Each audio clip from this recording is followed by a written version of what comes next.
Hello, it's Phillip Taylor from Richmond Green Chambers in Surrey, United Kingdom. I'm talking about this book, The Least Worst Place, by Karen Greenberg. This is the actual book itself. It's got a different cover in America, but it's a reasonably long book. It's got 12 chapters. It's got some very useful notes in it, and there's a picture of Karen there as well. It's actually a book of substance. I've reviewed this book because I was concerned about the reports that we've been receiving about Guantanamo Bay. I've given it the review title, An Imprisoned Ideology Which Insults a New Generation. And I say that for a number of reasons. I come from a very different standpoint from Karen because I've served in the armed forces and I'm a practicing barrister. And for anybody involved in law enforcement and the custodial system, certain rules, in my view, must be followed in a civilized society, and they weren't here. Greenberg, from her perspective, outlines with edge the initial phase of this custodial operation, as I will call it, beginning with the concept of confinement, which gives the public a rest from these alleged terrorists' activities, to leading to outright torture without any form of trial. And that is really the backcloth.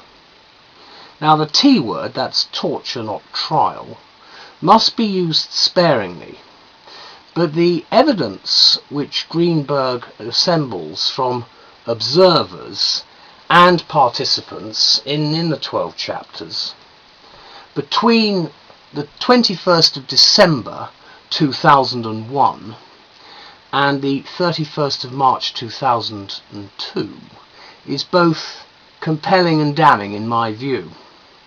The book makes disturbing reading, especially for Barack Obama supporters who now see some idea of the measure of responsibility and the task which he has got as the new president to try and make some amends. There is only one conclusion to this book. It mustn't happen again. And how many times have we heard that before?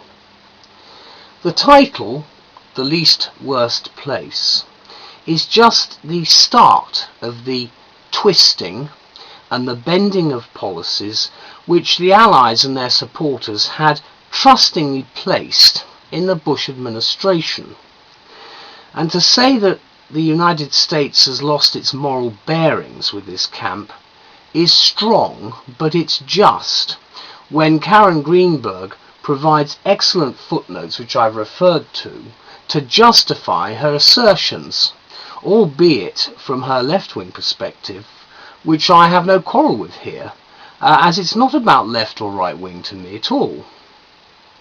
The book should be read to remind people of how not to behave when we are the good guys, for fear of turning us into the bad guys, which is exactly what's happened with Guantanamo.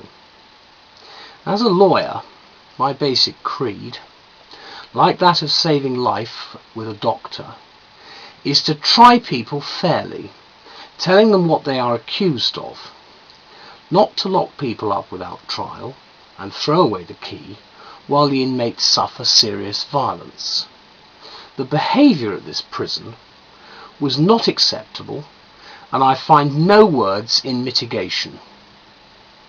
I'm glad Karen Greenberg has written this book.